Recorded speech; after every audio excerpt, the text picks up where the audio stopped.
Oh, doing this in a forest was a mistake. The Vikings. They may have been vicious invaders, but English wouldn't be English without them. They changed our language top to bottom. How come? Well, let me explain. In this video, I'll tell you how the Vikings altered who we are, quite literally.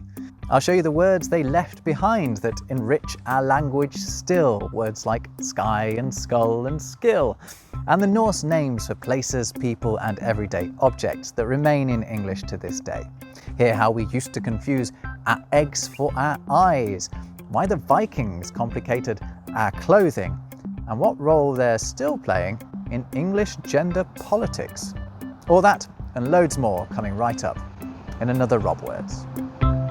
Now, this video was made in collaboration with Rosetta Stone, the immersive language learning experience. I wanted to work with them because learning languages has enriched my life so deeply, and Rosetta Stone has helped millions of other people to do the same.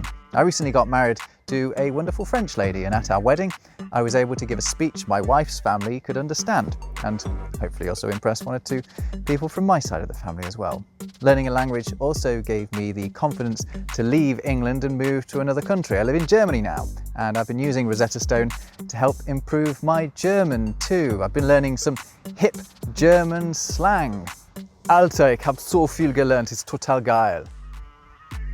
Rosetta Stone is different to other apps. There's no memorizing long lists of vocabulary. It's all about listening, speaking, reading and writing, and only in your new language, making you ready for real-world conversations.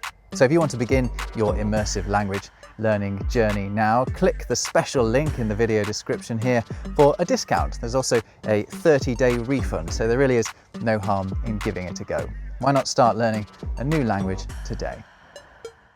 So what have the Vikings got to do with the English language? Well as ransack our monasteries, assault our womenfolk and steal our precious things, they changed the way that we speak.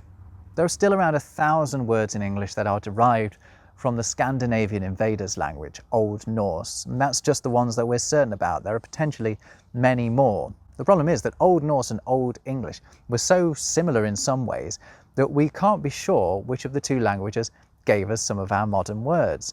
You see, English is a Germanic language, and so are the Scandinavian languages. They're on different branches of the Germanic family tree, and nowadays an English speaker can't automatically understand someone speaking Danish. But some 1,200 years ago, the differences weren't so big. Some say Old English and Old Norse were mutually intelligible, meaning the Anglo-Saxons could understand their Scandinavian invaders. And that probably helped with the biggest factor behind Old Norse's impact on English: love. Or at least intermarriage. The Vikings may have introduced themselves to the English in a rather violent fashion, but eventually they put down their axes and swords and started to settle down. They dominated an area of England known as the Danelaw, where they farmed and lived alongside the Old English speakers there. As their cultures melded into one, so did their languages to some extent. Old Norse words started to slip into English, and many of them stayed. So let's talk about where those words are now. First off, pronouns. Perhaps the clearest sign of how deeply Old Norse seeped into the foundation of English is in its impact on pronouns. I've been speaking Viking every time I've mentioned them. And by mentioned them, I mean mentioned them, because all the th pronouns, they, them and their, come from Old Norse, and they began with our favourite old letter, thorn. Old English had its own third-person plural pronouns, here, him and hiera, which occasionally resurface when we say things like "that'll teach 'em" or "book 'em, boys." The modern usage of the third-person plural pronoun as a non-binary alternative to he and she wouldn't have been possible without the Vikings. Using him instead of him wouldn't have helped anyone, would it? Another major way in which Norsemen influenced English is with Viking verbs. Time for a joke. Why are Vikings called Vikings? Because they are. No, wait, that joke's supposed to be about pirates, isn't it? I'll tell you why I got confused. One of the words we get from Old Norse is our word "are." It's hard to imagine a more profound way in which you could affect a people's language than by changing their verb to be. That's exactly what the Vikings did. They literally changed the way that we say who we are. Indeed, the sentence "they are" is entirely Scandinavian. Another verb we took from Old Norse is take. Old English had a very different word, niman, which will have a ring of familiarity to it for speakers of German and Dutch. So those are two of the most fundamental verbs in our language, and they are the way they are because of the Vikings. Take a moment to think about that. We got lots and lots of other verbs from Old Norse too. Crawl, dazzle, guess, trust are just a few of them. Verbs covering the whole breadth of human experience. Although the Vikings did offer us words associated with some experiences more than others. As per their reputation, the Vikings loved a good fight, and that's reflected in the words that they gave to English. Without the Norsemen, we wouldn't have slaughter or ransack. We wouldn't have club or knife, and we wouldn't be able to go berserk. Berserk comes from the Viking berserkers who would enter battle wearing nothing but animal skins. But to only talk about the words of war that the Vikings gave us is to do them a disservice. As I said, they may have got off to a grim start when they first arrived in the British Isles, but the Danes in particular soon settled into the place, and we actually get many, many more non-violent words from them. There are words that speak to daily life, like husband or sky. In fact, if you see a word beginning with sk, suspect the Vikings. Old Norse also gave us skull and skill. Oh, and another one that's really worth talking about: skirt. Did you know that a skirt and a shirt are the same thing? Etymologically speaking, at least. We get shirt from the Old English word skirter. SC words in Old English, though, generally now take an SH, a sh sound in modern English. Fisk became fish, and skirter became shirt. Meanwhile, the Old Norse equivalent word skirter with a K kept the K sound and became our word skirt. Both the Old English and Old Norse words meant a short garment, so guess what other word they're related to? Short, and therefore shorts. And this is why it takes me so long to get dressed in the morning. Anyway, that divergence between sh and sk gives us a few other satisfying doublets in modern English, including shabby and scabby, shatter and scatter, and ship and skipper. Shell and skull might be another one, although no one really seems to be sure about that one. There was actually a lot of doubling up between Old Norse words and existing Old English words. In some cases, the Norse word overthrew the English equivalent. For example, the word egg is from Old Norse. Scandinavian languages today still use a similar word. The Old English word was eye, which is similar to the Dutch and German words today. Egg eventually won the battle of the breakfast table, maybe because people were confusing their eyes with their eyes. But where some Old Norse words replaced Old English ones, others sat alongside their Old English equivalents. These words did what many words from Old French would do a few centuries later and took on different meanings to their Old English counterparts, enriching the language with nuance. That's why we have the words bathe and bask, ditch and dike, and shriek and screech. Very similar in some cases, but different. Oh God, there's a bee. It's a wasp. It's very keen on me.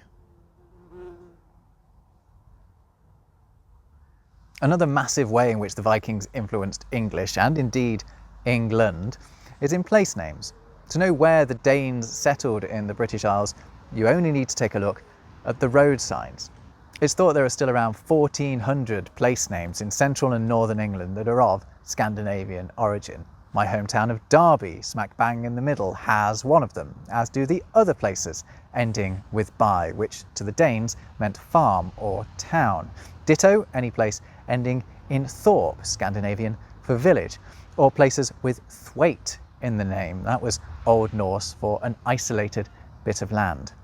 In the city of York, which the Vikings called Jorvik, a lot of the streets have the suffix gate, which is Old Norse for street. This actually gets really confusing because York also has a lot of gates in its old city walls, but those gates are called bars. And then it gets even more confusing because York famously has a lot of bars too. So I used to drink in a bar when I lived there for university next to Micklegate Bar, which is actually Big Street Gate. There are still parts of England where most of the places have a Viking name. That's because they were in the Danelaw. But the Danes weren't the only Vikings to make their mark in the British Isles. Norwegian Vikings were regularly raiding parts of Scotland and leaving their traces in many Scottish place names. Places including the word wick, for example, such as Wick itself and Lerwick, are Scandinavian in origin, coming from the Old Norse word for bay.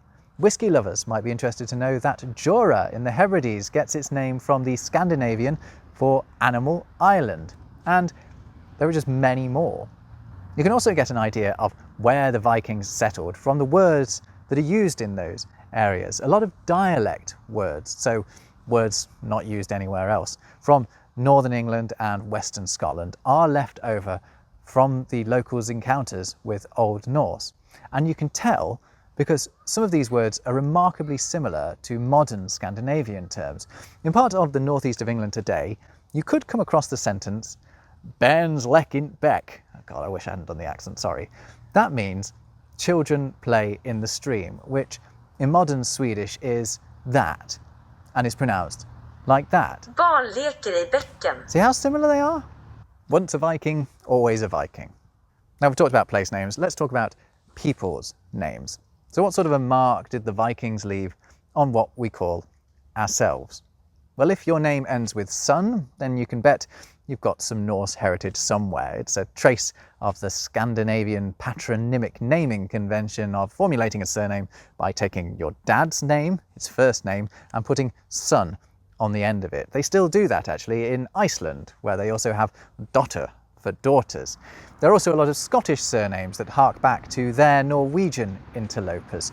The Mac parts of these names all come from the Scots Gaelic for son of, and the second parts are all derived from the names of Norse leaders. Now so far I haven't mentioned the ultimate Norse leaders, the gods. Now why might that be? Well, perhaps because the intermarrying between the Vikings and Anglo-Saxons that played such a big role in the languages mixing only became possible once the invaders had converted to the same religion as their would-be wives, i.e. Christianity. But the Norse gods are not absent from English. In fact, we get a weekly reminder of them every Thursday, to be exact, or should I say Thor's Day, because that's precisely who it's named after, the Norse god of war, Thor. Before the Vikings came along, the Anglo-Saxons were calling it Thunrasdag, but the contraction to Thursdag was most likely down to the influence of the Old Norse word Thorsdagur. Tuesday, Wednesday, and Friday all also get their names from Germanic gods, but the Saxons who gave us Old English also had a history with those gods, so their names probably aren't down to the Vikings. They were kind of similar before the Norsemen came along. So there you have it. We are the way we are with the English language because of Old Norse. I hope you've enjoyed this long boat ride through Viking lexicology. If you have, please hit like and subscribe, and why not share this with one of your friends? Then check out another one of my videos. Leave your comments below, I always like to read them, and until next time, take care.